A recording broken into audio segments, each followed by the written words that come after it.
నమస్తే, welcome to prime మహిళ. అప్పుడప్పుడే ఎదిగొస్తున్న ఓ సినీ తార అకస్మాత్తుగా నేల రాలిపోవడం తెలుగునాట సంచలనం సృష్టించింది. అదే ప్రత్యూష కేసు. ఆ కేసు గురించి మాట్లాడుకుంటే సినీ ఇండస్ట్రీ మాత్రమే కాదు, సామాన్య ప్రేక్షకులు కూడా ఎంతో విషాదానికి లోనవుతారు. సిద్ధార్థ్ రెడ్డితో ప్రేమలో పడటం, ఆ తర్వాత అనుమానాస్పద స్థితిలో ప్రత్యూష చనిపోవడం, సిద్ధార్థ్ రెడ్డి చికిత్స పొందుతూ ప్రాణాలతో బయటపడడం, ఇవన్నీ కూడా అచ్చంగా సినిమాను మించిన సస్పెన్స్తో కూడిన ట్రాజడీగా నిలిచింది.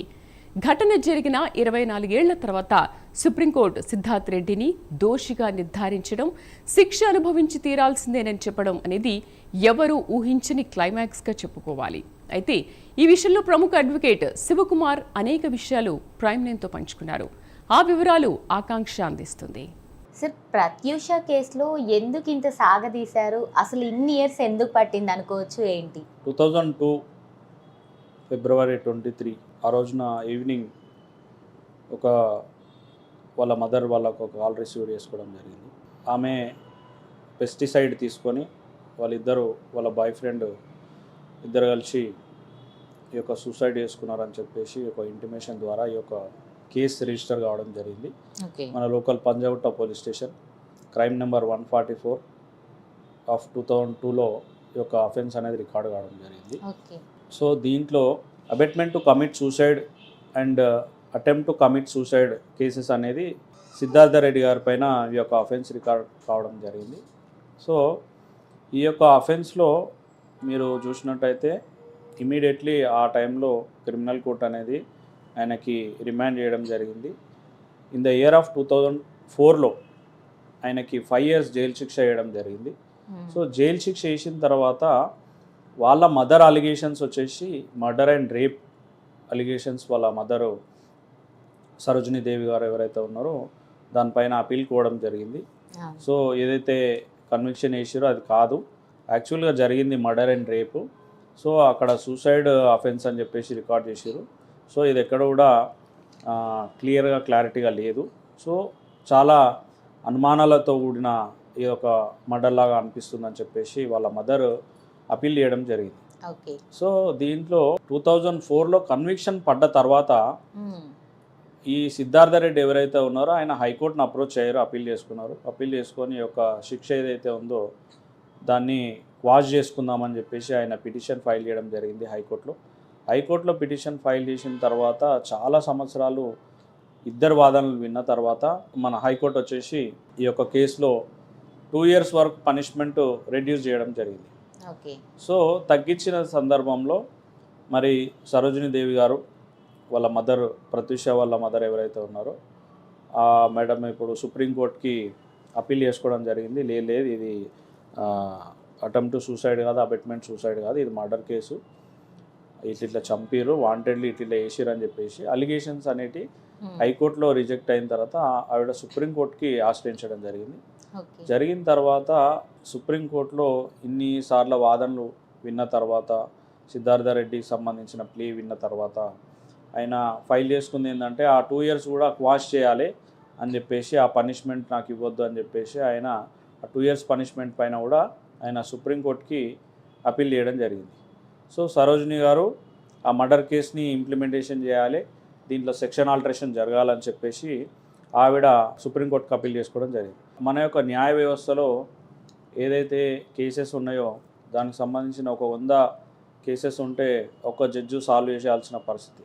సో ఇప్పుడున్న సిచ్యువేషన్స్లో బేస్ చేసుకుంటే మనకి ఏదైతే కేసెస్ అఫెన్సెస్ రికార్డ్ అవుతున్నాయో దానికి తగ్గ జడ్జెస్ కానీ, దానికి తగ్గ స్టాఫ్ కానీ, దానికి తగ్గ మ్యాన్ పవర్ కానీ, దానికి తగ్గ కోర్ట్స్ కానీ మనకు గవర్నమెంట్ ప్రొవైడ్ చేయడం లేదు. సో 2019లో ఉమెన్ రిలేటెడ్ అఫెన్సెస్ ఏవైతే ఉన్నాయో సో ఇట్లాంటి సందర్భాలలో చాలా వరకు justice delayed is nothing but justice denied అని చెప్పేసి చాలా వరకు ఈ యొక్క పోరాటం జరిగిన తర్వాత 2019లో ఫాస్ట్ ట్రాక్ కోర్ట్స్ అనేది తీసుకొచ్చారు. ఫాస్ట్ ట్రాక్ కోర్ట్స్ అనేది తీసుకొచ్చేసి FTS తీసుకొచ్చేసి ఈ యొక్క ఏదైతే ఉమెన్ రిలేటెడ్ అఫెన్స్ కానీ, పోక్సో కేసెస్ కానీ, ఇట్లాంటి కేసెస్ ఏమైతే ఉన్నాయో వీటిని త్వరితగతన కంప్లీట్ చేసి ఎవరైతే నేరస్తులు ఉన్నారో వాళ్ళకి శిక్ష పడే విధంగా ఈ యొక్క కోర్ట్స్ని ఇంప్లిమెంటేషన్ చేయడం జరిగింది. ఓకే. సో ప్రీవియస్లీ మనం చూసుకున్నట్టయితే 2002 నుంచి ఈ యొక్క అఫెన్స్ని కొట్లాడుతూ ఉన్నారు. 24 ఇయర్స్, ఇప్పుడు దగ్గర 24 ఇయర్స్ అవుతా ఉంది. అవును. సో 24 ఇయర్స్ తర్వాత ఈ యొక్క శిక్ష పడింది అని అంటే మన న్యాయ వ్యవస్థలో ఉన్నటువంటి లోపం ఏంది అంటే ఒక జడ్జికి నెంబర్ ఆఫ్ కేసెస్ ఉండడం ద్వారా ఇప్పుడు ఒక జడ్జి పనితీరు కనుక మనం అబ్జర్వ్ చేస్తే పొద్దున్న 10 నుంచి సాయంత్రం వరకు కోర్ట్ హాల్లో ప్రతి ఒక్క కేసు వాదనలు వినే పరిస్థితి ఉంటుంది. దాని తర్వాత ఒక 150 నుంచి 200 కేసుల ఒక జడ్జి అటెండ్ అయిన తర్వాత సాయంత్రం ఆ రోజు ఇచ్చిన ఆర్డర్లన్నీ రాసుకుంటూ కూర్చోవాల్సిన పరిస్థితి. అంటే ఒక జడ్జి గారికి పొద్దున 10 నుంచి సాయంత్రం 5 వరకు కోర్టు అయితే సాయంత్రం 5 నుంచి రాత్రి 10 కావచ్చు 2 కావచ్చు ఆయన ఆర్డర్లు రాసుకుంటూ కూర్చోవాల్సిన పరిస్థితి వస్తుంది.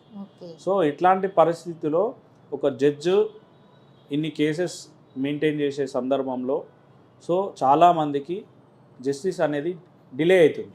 సో ఇట్లాంటి సందర్భాలలో చాలామందికి ఒక కేసు అనేది 2-3 సంవత్సరాలు, 4 సంవత్సరాలు, 5 సంవత్సరాలు, కేసు కౌంటర్ కేసు, ఒక వాదనకు ప్రతివాదన, సో ఇట్లా వెళ్తూ వెళ్తూ వెళ్తూ ఈ యొక్క కేసెస్ ఏమవుతా ఉన్నాయంటే సంవత్సరాలు గడిచిపోతూ ఉన్నాయి. అంటే మహిళ అనేది కాదు, ఈ యొక్క కోర్టు వ్యవస్థ, జ్యుడిషియరీ వ్యవస్థకి ఇంకా మెకానిజం అందించాల్సిన అవసరం ఉన్నది. సో ఏదైతే వర్క్ ఫోర్స్ ఉందో ఆ వర్క్ ఫోర్స్ని తట్టుకోవాలి అని అంటే ఇంకా మ్యాన్ పవర్ అవసరం ఉంది, ఇంకా జడ్జెస్ని రిక్రూట్ చేయాల్సిన అవసరం ఉంది, టెక్నాలజీని పెంచాల్సిన అవసరం ఉంది.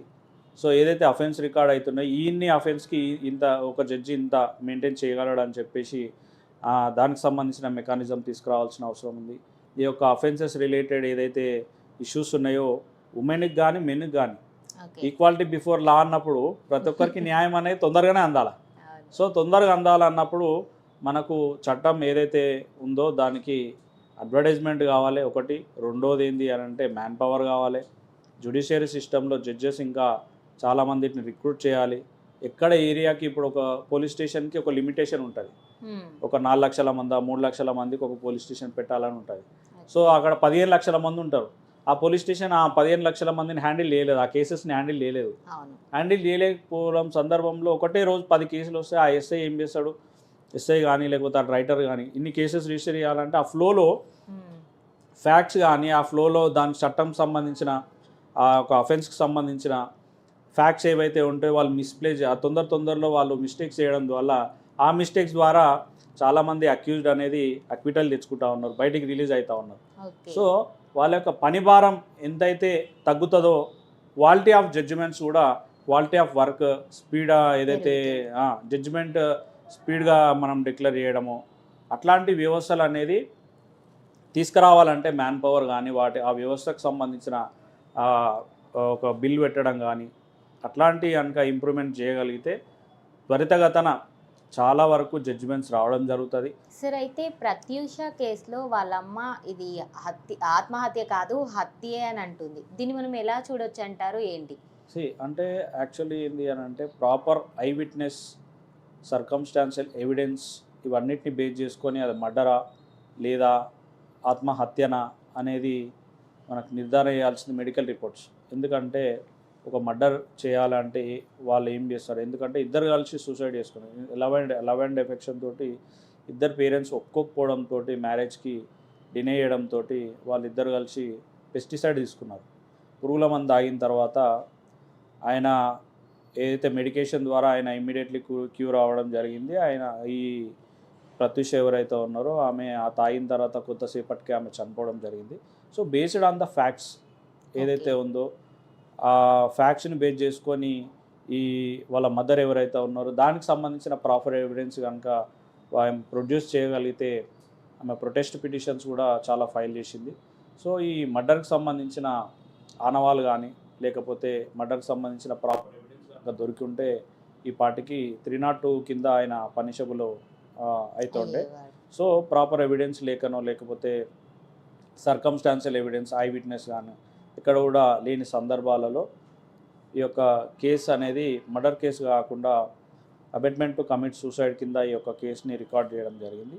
సో వాళ్ళ మదర్ అన్ని కోణాలలో ఈ యొక్క ఎవిడెన్స్ గ్యాదర్ చేసి వాళ్ళ మదర్ కూడా దీనికి సంబంధించిన ప్రొటెస్ట్ పిటిషన్స్ వేయడం జరిగింది. సో దాంట్లో based on the evidence base చేసుకొని మరి ఈ యొక్క సుప్రీంకోర్టు కూడా ఆ యొక్క కేసుని డిస్మిస్ చేసి పాత ఏదైతే హైకోర్టు డిసైడ్ చేసిన 2 years పనిష్మెంట్ ఉందో ఆ పనిష్మెంట్ వేయడం జరిగింది. సో ఆ పనిష్మెంట్ బేస్ చేసుకొని 17th మొన్న వెరీ రీసెంట్లీ 2026 అంటే మార్చ్ ఈ కేసులో సిద్ధార్థ్ రెడ్డి లొంగిపోయిన తర్వాత హైకోర్టు తీర్పుని సుప్రీంకోర్టు సమర్థించింది కేసు. అంటే ఇప్పుడు ఆయనని దోషిగా భావించినట్లేనా? దోషిగా భావించినట్టే. 2 years పనిష్మెంట్ ఇప్పుడు ఆయనకు సిద్ధార్థ రెడ్డి గారికి పడడం జరిగింది. సో ఇప్పుడు ఆయన జైల్లో ఉన్నారు, ఆయనే వచ్చి సరెండర్ అయ్యింది కాబట్టి సో ఆ 2 years పనిష్మెంట్ ఆయన అనుభవించాల్సిందే.